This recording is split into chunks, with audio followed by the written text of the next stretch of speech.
Urdu audio بکس.com پر آپ سن رہے ہیں سیرت سرور عالم صلی اللہ علیہ وآلہ وسلم، جلد اول، تالیف مولانا سید ابوالعلا مودودی، آواز وجیح احمد صدیقی، پروڈیوسر اظہر نیاز۔ فصل 4، رسول کی حیثیت شخصی و حیثیت نبوی کا جائزہ۔ میرے دو مضامین،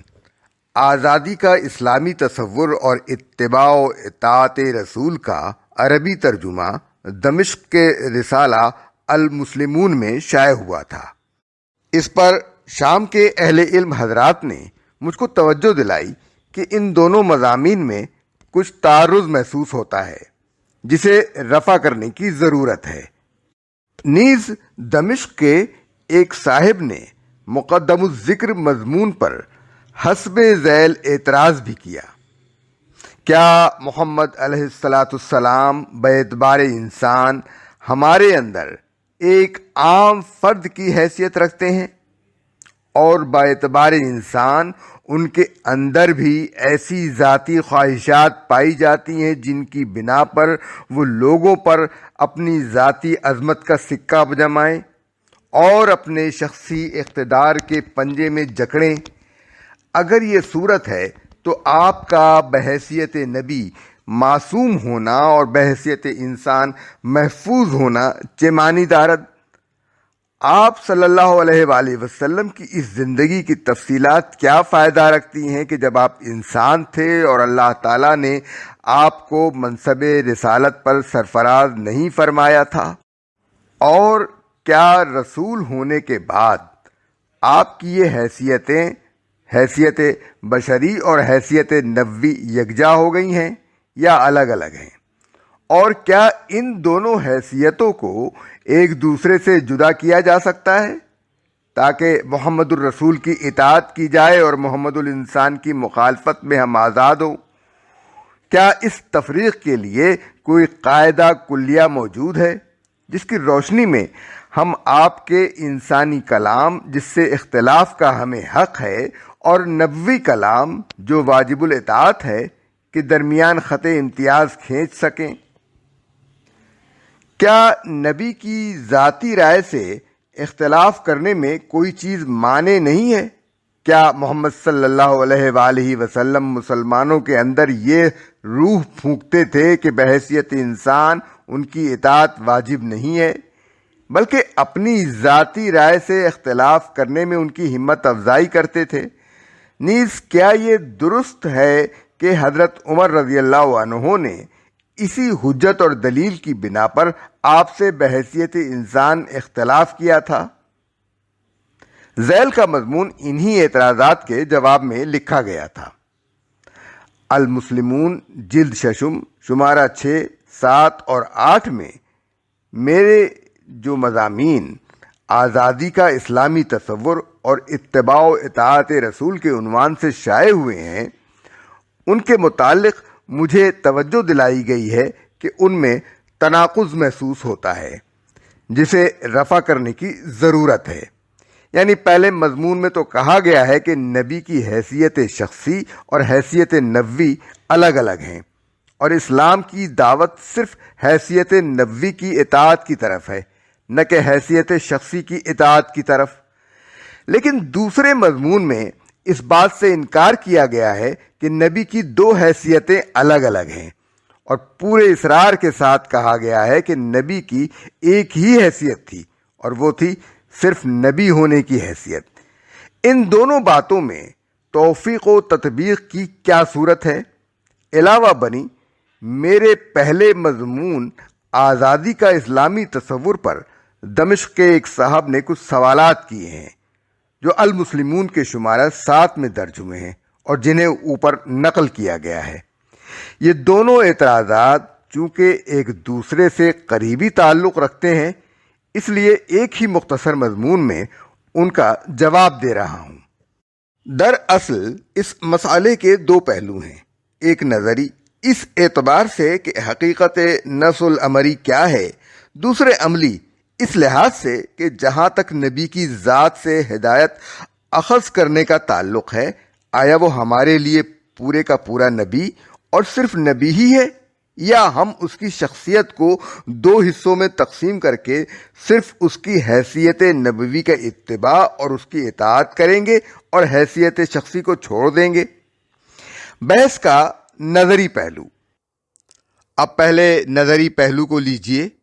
قرآن مجید اس معاملے میں بالکل واضح ہے کہ انبیاء علیہم السلام کی حیثیت شخصی اور حیثیت نبوی میں فرق ہے۔ وہ انسانوں کو اپنا بندہ بنانے کے لیے نہیں بلکہ اللہ تعالیٰ کا بندہ بنانے کے لیے بھیجے جاتے ہیں۔ کسی انسان کا یہ کام نہیں ہے کہ اللہ تو اس کو کتاب اور حکم اور نبوت عطا فرمائے اور وہ لوگوں سے کہے کہ اللہ کے بجائے تم میرے بندے بن جاؤ۔ وہ تو یہی کہے گا کہ سچے ربانی بنو۔ آل عمران آیت 79۔ انبیاء کے سپرد دو فریضے ایک ساتھ کیے جاتے تھے، ایک یہ کہ لوگوں کو ہر غیر اللہ کی بندگی سے نکالیں، جس میں دوسری سب مخلوقات کے ساتھ ان کی اپنی ذات بھی شامل تھی، دوسرے یہ کہ ان کو صرف ایک اللہ کی بندگی میں داخل کریں۔ ہم نے ہر قوم میں ایک رسول بھیجا یہ پیغام دے کر کہ اللہ کی عبادت کرو اور طاغوت سے الگ رہو۔ سورہ نمل آیت 36۔ اے نبی کہو کہ اے اہل کتاب، آؤ ایک ایسی بات کی طرف جو ہمارے اور تمہارے درمیان یکساں ہے، یہ کہ ہم اللہ کے سوا کسی کی بندگی نہ کریں، اس کے ساتھ کسی کو شریک نہ ٹھہرائیں، اور نہ ہم میں سے کوئی اللہ کے سوا کسی کو اپنا رب بنائے۔ سورہ آل عمران آیت 64۔ اس آیت میں دین میں ان کی بے چون و چرا اطاعت کا جو حکم دیا گیا ہے وہ ان کے ذاتی استحقاق کی بنا پر نہیں بلکہ صرف اس بنا پر تھا کہ رسول ہی وہ شخص ہے جس کے ذریعے سے اللہ تعالیٰ اپنے بندوں پر اپنی مرضی ظاہر فرماتا اور اپنے احکام بھیجتا ہے۔ اسی وجہ سے رسول کی اطاعت عین اللہ کی اطاعت قرار دی گئی ہے۔ سورہ نساء میں آیت 64 میں کہا گیا، ہم نے جو رسول بھی بھیجا ہے اسی لیے بھیجا ہے کہ اللہ کے اذن سے اس کی اطاعت کی جائے۔ سورہ نساء کی آیت 80 میں فرمایا، جس نے رسول کی اطاعت کی اس نے اللہ کی اطاعت کی۔ اس کے ساتھ ہی یہ امر بھی قرآن اور بکثرت احادیث سے ثابت ہے کہ جو بات رسول اللہ صلی اللہ علیہ وآلہ وسلم نے اللہ کے حکم سے نہیں بلکہ اپنی رائے سے کی یا کہی ہے، اس میں بے چون و چرا اطاعت کا وہ مطالبہ آپ نے کبھی نہیں کیا جو امر الہی کے تحت کوئی کام کرنے یا کوئی بات کہنے کی صورت میں کیا ہے۔ اس کی بہت سی مثالیں میں نے اپنے مضامین آزادی کا اسلامی تصور میں پیش کی ہیں۔ خصوصاً حضرت زید رضی اللہ عنہ کا حضور صلی اللہ علیہ وسلم کے منع فرمانے کے باوجود سیدہ زینب رضی اللہ عنہا کو طلاق دینا اور اللہ اور اس کے رسول کا ان پر کوئی نکیر نہ کرنا اس کی صریح مثال ہے، جس کی کوئی توجیہ اس کے سوا نہیں کی جا سکتی جو میں نے اس مضمون میں کی ہے۔ اور تعبیر نقل والے معاملے میں خود نبی صلی اللہ علیہ وآلہ وسلم اس مسئلے کو بالفاظ صریح فرما چکے ہیں۔ ارشاد نبوی ہے، میں بھی ایک انسان ہی ہوں، جب میں تم کو تمہارے دین کے متعلق کوئی حکم دوں تو اسے مانو، اور جب میں اپنی رائے سے کچھ کہوں تو بس میں بھی ایک انسان ہی ہوں۔ میں نے اندازے سے ایک بات کہی تھی، تم میری ان باتوں کو نہ لو جو گمان اور رائے پر مبنی ہوں، ہاں جب میں خدا کی طرف سے کچھ بیان کروں تو اس کو لے لو، اس لیے کہ میں نے خدا پر کبھی جھوٹ نہیں باندھا۔ تمہیں اپنے دنیاوی معاملات کا زیادہ علم ہے۔ یہ تو ہے نظری اور اصولی فرق۔ اب اس کے عملی پہلو کو لیجئے۔ بحث کا عملی پہلو۔ دراصل یہ ایک نازک اور پیچیدہ معاملہ تھا کہ ایک بشر کو اللہ تعالیٰ اپنا واحد نمائندہ بنا کر انسانوں کے درمیان اس دوہری خدمت پر مامور فرمائے کہ ایک طرف تو وہ بشر اپنے ابنائے نو کو اپنی شخصیت سمیت تمام مخلوقات کی بندگی سے آزاد کرائے اور خود اس آزادی کی انہیں تربیت دے، اور دوسری طرف وہی بشر ان سے اللہ کی مکمل بے چون و چرا اطاعت کرائے، اور اس اطاعت کا مرجع بھی تمام عملی اغراض کے لیے اس بشر کی اپنی ہی ذات من حیثیت رسول ہو۔ یہ دو متضاد کام ایک ہی شخص کو بیک وقت کرنے تھے، اور ان کے حدود ایک دوسرے کے ساتھ اتنے گتھے ہوئے تھے کہ خود اللہ اور اس کے رسول کے سوا کوئی دوسرا ان کے درمیان خط امتیاز نہ کھینچ سکتا تھا۔ اس معاملے کی نزاکت اور پیچیدگی اور بڑھ جاتی ہے جب ہم تین باتوں پر غور کرتے ہیں۔ اول یہ کہ نبی صلی اللہ علیہ وآلہ وسلم جس وقت احکام الہی کے تحت اپنی اطاعت کراتے تھے، اس وقت تو ظاہر ہی ہے کہ آپ ایک وظیفہ رسالت انجام دیتے تھے، مگر جس وقت آپ اپنے انتہائی اطاعت گزار متبعین کو خود اپنی ذات کی ذہنی غلامی سے آزاد کر کے حریت فکر و رائے کی تربیت دیتے تھے، جب آپ اپنی شخصی آرا کے مقابلے میں ہمت دلا کر تمام انسانوں کو خود اپنے سامنے استقلال فکر برتنا سکھاتے تھے کہ یہاں تم آزاد ہو اور یہاں تمہارے لیے سمع و اطاعت کے سوا کوئی چارہ نہیں ہے، اس وقت بھی آپ دراصل وظیفہ رسالت ہی کا ایک حصہ ادا فرماتے تھے۔ یہ وہ مقام ہے جہاں پہنچ کر ہمارے لیے آپ کی حیثیت شخصی اور حیثیت نبوی میں فرق کو سمجھنا اور عملاً دونوں حیثیتوں میں فرق کرنا مشکل ہو جاتا ہے۔ یہاں یہ دونوں حیثیتیں ایک دوسرے سے اس طرح ملی جلی نظر آتی ہیں کہ ان کے درمیان صرف نظری فرق رہ جاتا ہے۔ عملاً اپنی شخصی حیثیت میں بھی کام کرتے وقت آپ نبوت ہی کا ایک کام کرتے پائے جاتے ہیں۔ ثانیاً جو معاملات بظاہر بالکل شخصی معاملات ہیں، مثلاً ایک انسان کا کھانا پینا، کپڑے پہننا، نکاح کرنا، بیوی بچوں کے ساتھ رہنا، گھر کا کام کاج کرنا، غسل و طہارت اور رفع حاجت وغیرہ، وہ بھی نبی صلی اللہ علیہ وسلم کی ذات میں خالص نجی نوعیت کے معاملات نہیں ہیں، بلکہ انہی میں شرعی حدود اور طریقوں اور آداب کی تعلیم بھی ساتھ ساتھ شامل ہے،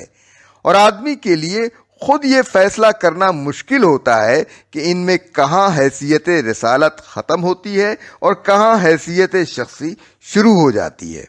ثالثاً قرآن مجید ہمیں بتاتا ہے کہ نبی کی ذات بحیثیت مجموعی ایک اسوہ ہے جس کا ہر پہلو اور ہر رخ ہمیں ہدایت کی روشنی دیتا ہے، اور اس کی ذات کا کوئی فعل اور قول بھی ہوائے نفس یا ضلالت و غوایت سے ذرہ برابر بھی آلودہ نہیں ہے۔ لقد کان لکم فی رسول اللہ اسوۃ حسنہ، تمہارے لیے اللہ کے رسول میں بہترین اسوہ ہے۔ سورہ احزاب آیت 21۔ اے نبی، ہم نے تمہیں لوگوں کے لیے گواہ اور بشارت دینے والا اور ڈرانے والا اور اس کے اذن سے اللہ کی طرف بلانے والا اور روشن چراغ بنایا ہے۔ سورہ احزاب آیت 45 تا 46۔ تمہارا صاحب یعنی محمد صلی اللہ علیہ وسلم نہ بدراہ ہوا نہ گمراہ ہوا، اور جو کچھ وہ کہتا ہے ہوائے نفس کی بنا پر نہیں کہتا، اس کی بات کچھ نہیں ہے مگر وہی جو اس پر نازل کی جاتی ہے۔ سورہ نجم آیت 2، 3، 4۔ ان وجوہ سے نہ تو عملاً ہمارے لیے یہ ممکن ہے اور نہ شرعاً ہم اس کے مجاز ہیں کہ بطور خود نبی کی حیثیت شخصی اور حیثیت نبوی میں فرق کریں، اور آپ ہی آپ اس کی حدود متعین کر لیں، اور خود ہی یہ بھی طے کر لیں کہ فلاں امور آپ کی حیثیت نبوی کے تحت تھے جن میں ہم آپ صلی اللہ علیہ وسلم کی اطاعت کریں گے، اور فلاں شخصی حیثیت میں تھے جن میں ہم آپ صلی اللہ علیہ وسلم کے اتباع اور اطاعت سے آزاد ہیں۔ اس فرق کے معلوم ہونے کا ذریعہ یا تو خود رسول اللہ صلی اللہ علیہ وسلم کی کوئی تصریح ہو سکتی ہے، یا پھر وہ اصول شریعت جو آپ صلی اللہ علیہ وسلم ہی کی دی ہوئی تعلیمات سے مستنبط ہوں۔ چند قابل غور مثالیں۔ نبی صلی اللہ علیہ وآلہ وسلم کے زمانے میں اس کی بہت سی مثالیں ملتی ہیں کہ صحابہ کرام اپنی ذاتی رائے ظاہر کرنے سے پہلے آپ صلی اللہ علیہ وآلہ وسلم سے دریافت کر لیتے تھے کہ آپ کا ارشاد یا عمل حکم الہی کی بنا پر ہے یا اپنی ذاتی رائے پر، اور جب معلوم ہو جاتا کہ یہ آپ صلی اللہ علیہ وسلم کی ذاتی رائے سے ہے تب وہ اپنی بات عرض کرتے تھے۔ چنانچہ غزوہ بدر میں حضرت خباب بن منذر رضی اللہ عنہ نے اپنی رائے پیش کرنے سے پہلے پوچھ لیا تھا کہ اس مقام کا انتخاب وحی کے ذریعے سے کیا گیا ہے جس سے آگے بڑھنا یا پیچھے ہٹنا ہمارے لیے جائز نہیں ہے، یا یہ محض ایک تدبیر جنگ کے طور پر ہے۔ اسی طرح غزوہ خندق میں حضرت سعد بن معاذ نے بنی غطفان سے صلح کی تدبیر پر اظہار رائے کرنے سے پہلے دریافت کر لیا، اے اللہ کے رسول، کیا یہ ارادہ وحی کی بنا پر فرمایا گیا ہے کہ اس میں ہمارے لیے مجال کلام نہیں ہے، یا حضور صلی اللہ علیہ وسلم صرف اپنی رائے سے ایسا کرنا چاہتے ہیں؟ اور بعض اوقات نبی صلی اللہ علیہ وسلم خود ہی یہ ظاہر فرما دیتے کہ فلاں بات آپ اللہ کی طرف سے ایک حکم دین کے طور پر نہیں فرما رہے ہیں بلکہ اپنی شخصی رائے ظاہر فرما رہے ہیں، جیسا کہ اوپر تعبیر نقل کے معاملے میں حضور صلی اللہ علیہ وسلم کے ارشادات گزر چکے ہیں۔ اور بعض اوقات معاملے کی نوعیت ہی ایسی ہوتی تھی جس سے خود بخود یہ ظاہر ہوتا تھا کہ حضور صلی اللہ علیہ وسلم کا ارشاد اپنی شخصی حیثیت میں ہے۔ مثلا حضرت زید رضی اللہ عنہ سے آپ صلی اللہ علیہ وسلم کا فرمانا کہ اپنی بیوی کو طلاق نہ دو اور اللہ سے ڈرو، اس ارشاد کے متعلق یہ بات ظاہر تھی کہ یہ ایک مومن کو نبی کا حکم شرعی نہ تھا بلکہ ایک خاندان کے فرد کو بزرگ خاندان کا مشورہ تھا۔ اسی وجہ سے حضرت زید رضی اللہ عنہ نے حضور صلی اللہ علیہ وسلم کے ارشاد کے باوجود حضرت زینب کو طلاق دی، اور اللہ اور اس کے رسول کے اس پر کوئی نکیر نہ کرنے سے یہ ثابت ہو گیا کہ حضرت زید رضی اللہ عنہ نے آپ صلی اللہ علیہ وآلہ وسلم کے فرمان کی نوعیت ٹھیک مشخص کی تھی۔ دور مابعد میں حیثیت نبویہ کے تعین کی صورت۔ یہ تو وہ مثالیں ہیں جو حضور صلی اللہ علیہ وسلم کی حیات طیبہ میں پیش آئی تھیں۔ ان کے علاوہ متعدد معاملات ایسے ہیں جن میں اب بھی اصول شریعت کی روشنی میں اس فرق کو معلوم کیا جا سکتا ہے۔ مثلا حضور صلی اللہ علیہ وسلم کے لباس اور آپ کے کھانے کے معاملے کو لیجئے۔ اس کا ایک پہلو تو یہ تھا کہ آپ خاص وضع اور قطع کا لباس پہنتے تھے جو عرب میں اس وقت پہنا جاتا تھا، اور جس کے انتخاب میں آپ کے شخصی ذوق کا دخل بھی تھا۔ اسی طرح آپ صلی اللہ علیہ وسلم وہی کھانے کھاتے تھے جیسے آپ کے عہد میں اہل عرب کے گھروں میں پکتے تھے، اور ان کے انتخاب میں آپ کے اپنے ذوق کا بھی دخل ہوتا تھا۔ دوسرا پہلو یہ تھا کہ اس کھانے اور پہننے میں آپ اپنے عمل اور قول سے شریعت کے حدود اور اسلامی آداب کی تعلیم دیتے تھے۔ اب یہ بات خود حضور صلی اللہ علیہ وسلم ہی کے سکھائے ہوئے اصول شریعت سے ہم کو معلوم ہوتی ہے کہ ان میں سے پہلی چیز آپ کی شخصی حیثیت سے تعلق رکھتی تھی، اور دوسری چیز حیثیت نبویہ سے۔ اس لیے کہ شریعت نے جس کی تعلیم دینے کے لیے آپ اللہ کی طرف سے مامور کیے گئے تھے، انسانی زندگی کے اس معاملے کو اپنے دائرے میں نہیں لیا ہے کہ لوگ اپنے لباس کس تراش خراش اور وضاقتہ پر سلوائیں اور اپنے کھانے کس طرح پکائیں۔ البتہ اس نے یہ چیز اپنے دائرۂ عمل میں لی ہے کہ کھانے اور پہننے کے معاملے میں حرام، حلال، جائز اور ناجائز کے حدود معین کرے اور لوگوں کو ان آداب کی تعلیم دے جو اہل ایمان کے اخلاق و تہذیب سے مناسبت رکھتے ہیں۔ یہ فرق ہم کو حضور صلی اللہ علیہ وسلم کی کسی تصریح سے معلوم ہو یا آپ صلی اللہ علیہ وآلہ وسلم کے سکھائے ہوئے اصول شریعت سے، بہرحال اس کے علم کا ذریعہ نبی کی تعلیم ہی ہے۔ گویا ہم آپ صلی اللہ علیہ وسلم کی حیثیت شخصیہ کے کام کو متعین کرنے کے لیے بھی آپ صلی اللہ علیہ وسلم ہی کی حیثیت نبویہ کی طرف رجوع کریں گے۔ حیثیت شخصیہ سے براہ راست ہمارا کوئی معاملہ نہیں ہے جو آپ کی حیثیت نبویہ کو نظر انداز کر کے ہم کر سکتے ہوں۔ یہی وہ چیز ہے جس پر میں نے اپنے دوسرے مضمون اتباع و اطاعت رسول میں منکرین سنت کو متنبہ کیا ہے۔ ان کی بنیادی غلطی یہ ہے کہ وہ محمد بن عبداللہ باعتبار رسول اور محمد بن عبداللہ باعتبار انسان میں خود تفریق کر کے ان دونوں حیثیتوں کے کاموں میں ایک خط امتیاز کھینچ دیتے ہیں۔ آپ کی زندگی کے جس دائرے کو وہ خود آپ صلی اللہ علیہ وسلم کی حیثیت رسالت سے الگ سمجھ بیٹھے ہیں، اس کے اتباع و اطاعت سے خود ہی انہوں نے آزادی اختیار کر لی ہے، حالانکہ حضور صلی اللہ علیہ وسلم کی شخصی اور نبوی حیثیتوں میں حقیقت کے اعتبار سے جو فرق بھی ہے وہ عند اللہ اور عند الرسول ہے،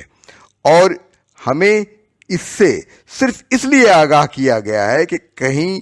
ہم عقیدے کی گمراہی میں مبتلا ہو کر محمد بن عبداللہ کو اللہ کے بجائے مطاع حقیقی نہ سمجھ بیٹھیں۔ لیکن امت کے لیے تو عملاً آپ صلی اللہ علیہ وسلم کی ایک ہی حیثیت ہے، اور وہ ہے رسول ہونے کی حیثیت۔ حتیٰ کہ محمد بن عبداللہ کے مقابلے میں اگر ہم کو آزادی حاصل بھی ہوتی ہے تو وہ محمد الرسول اللہ صلی اللہ علیہ وسلم کے عطا کرنے سے ہوتی ہے، اور محمد رسول اللہ صلی اللہ علیہ وآلہ وسلم ہی اس کے حدود متعین کرتے ہیں، اور اس آزادی کے استعمال کی تربیت بھی ہم کو رسول اللہ ہی نے دی ہے۔ ان توضیحات کے بعد اگر میرے دونوں مضمونوں کو ملاحظہ کیا جائے تو کوئی غلط فہمی باقی نہیں رہ سکتی۔